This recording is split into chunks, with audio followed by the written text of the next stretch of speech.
So, Scott, you've been an ambassador for Equitop Myplus since, I think it was 2010. I was trying to look back and see, but it was definitely before you'd ever even jumped on a Nations Cup team. Yeah. And now we see Scott Brash in front of us, world number one, Olympic gold medalist, won the Rolex Grand Slam of show jumping.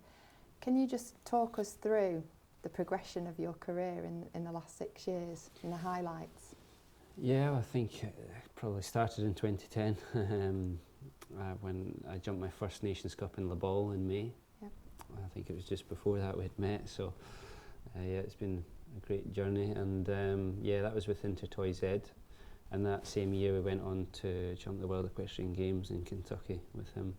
And he was a home-produced horse, if I remember rightly. Yeah, we bought him and Bonamy when they were 4, and yeah, produced him up through the ranks, and they kind of went everywhere together. And Bonamy that year won the World Cup in Toronto. He had a really good year as well. And yeah, it was shortly after that, when I came home from Toronto, that I got the phone call from Lord and Lady Harrison, Lord and Lady Kirkham, wanting to buy a horse with the Olympic Games in mind, and that was the start of our journey together. So yeah, it's... How many horses did you try before Sanctos then, with that mission in mind? It was the first one actually. Was yeah, it? Yeah, amazing. So did you know immediately that this was something special? I think it would be very wrong if anyone said that they would have known that he was going to go and do everything he's done, because I don't think anyone could have known that. But he was definitely a fantastic horse, and he had a lot of qualities.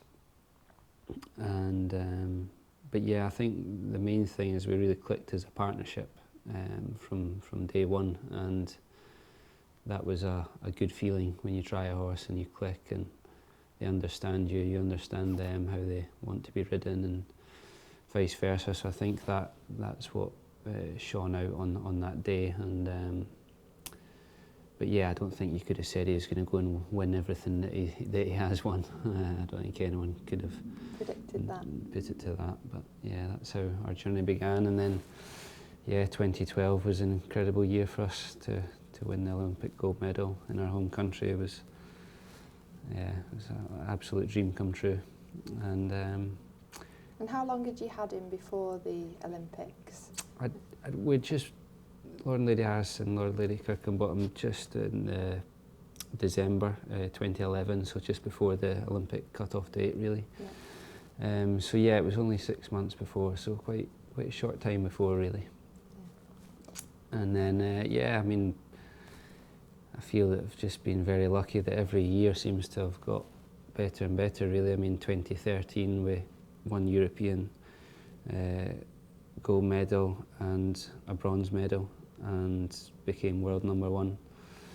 And then we won the Global Champions Tour League, and then we won it again the next year in 2014, and we're number 1 all year that year. And then yeah, 2015 we won the Rolex Grand Slam of show jumping, and that was just yeah, an unbelievable story in my life. So I'm sure there's going to be a downer at some point. Let's hope not. Let's not hope not. Yeah. So now thoughts 2016. Are you focused on Rio, and how do you feel in the run up now to this Olympic Games, maybe in comparison to 2012? Yeah, Rio's for sure on everyone's radar, I'm sure. And yeah, we're targeting to try to go there and try and be part of hopefully another gold medal winning team, and an individual, and hopefully go on to try and do an individual gold as well. So yeah, we always try and aim high. And but yeah, that's in our aims this year. And yeah, I feel very fortunate. I think this year I've probably got as good a string of horses that I've ever had. So yeah, I think it's going to be a very busy year for us. Sure. And what shows will you be doing, and what preparation have you got planned for Sanctos, for Hello Sanctos, running up to Rio? Yeah, well, Sanctos, we decided to give him a break. He didn't do a lot of shows in 2015, but the shows he done were very high pressure, and you know, it was it was a tough year for him. So we gave him a break after Geneva, and what was a holiday for Sanctos? What did he do? oh, he went to Ibiza and put his feet up and went raving. Yeah, no, he absolutely loves being at home. He's the king of his place. He loves hacking out. So he was always in work. You know, I think it's important that horses stay in work even when they have a rest. But okay, he didn't jump a jump for 2 months. So. And I think if you leave them too long as well, I think that's also a bad thing. So yeah, he's had 8 weeks completely no jumping, then we built him up fitness wise again, and he's actually just left this morning to go down to Aliva Nova, which is just 2 weeks, 2 2-star shows. He'll not do a lot down there, but he'll just get started back, and we'll start him back, and then we have a plan for him. He'll go to Sertogenbosch, and yeah, he'll do a couple of global tours, and we'll make our aims, our programme in the run up to Olympics. Yeah, I mean, this is why we're sitting with a picture of Sanctos here, because we know he's left this morning to go down to Spain. Tell us a bit about him as a character. What is he like? You said he's the king of his home when he's here. What's he like to travel? What does he do that drives the grooms mad? Tell us a bit about him. Yeah, he doesn't do anything to drive them mad. They all love him, and but he's very independent horse. He likes attention, but at the same time, there's times he likes just to be on his own, and likes to go out in his paddock. He loves his paddock. He loves hacking out. He's very laid back at home. He goes at his own pace. And he's a great traveller. He's great, and he's such an intelligent horse. He knows when a big occasion is. You ride into ring, he comes alive. He grows into that. That's just how he is. He's a very intelligent horse. Yeah, and I can't let this opportunity pass without asking you about the use of Equitop Myoplast in him. Presumably you use that with him when you're travelling, when he's competing. Yeah, he's on it all the time. I mean, I started using Equitop Myoplast in 2010 when we met, and I think what really stuck out was I had a 5-year-old horse that was, we used to feed a lot, we used to, exercise. But we really struggled to get muscle on him, and he always looked a little poor. And when we started using Equitop Myoplast on him, especially at the start, there was such a change in him, and I really believed in it from day one then. And my whole yard went on to Equitop Myoplast, and I think it's great for young horses building up their muscle, but also for your top end horses where their muscles can even get tiring even travelling, and I think it's a very important supplement that we use. So Scott, what is life like for an international globe-trotting superstar show jumper? Just what's a typical week? Is there a typical week? No, I think there's no typical week. There's no real routine to my life, every week's different.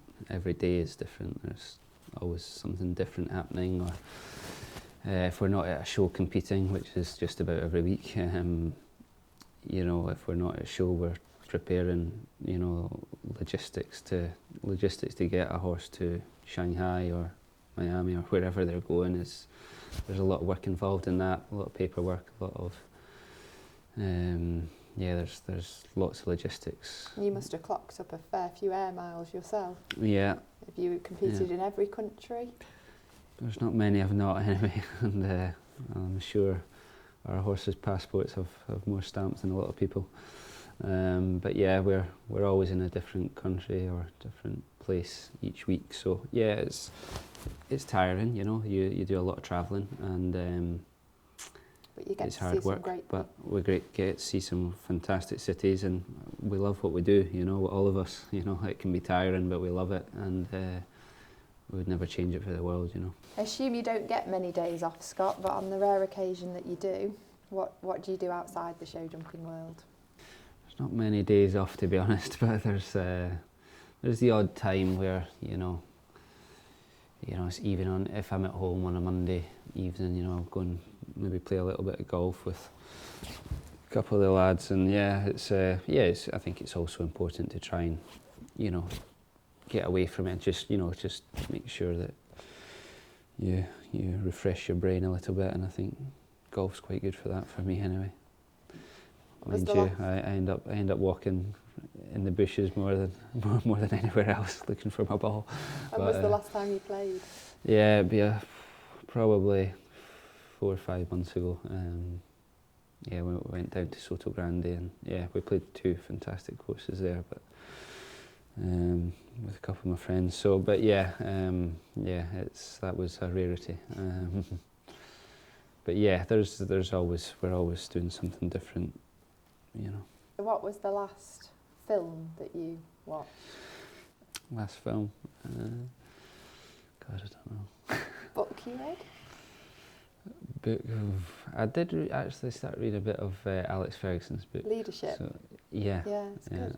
Yeah, so obviously when you're on the planes travelling long distance, you get a bit of time to read and things. So yeah, I think that was very interesting. Yeah, it was good. And last movie I watched, I can't think. I think Gone in 60 Seconds actually. Gone in 60 Seconds. It was on not long ago. I watched that. There's a speed theme there. Yeah.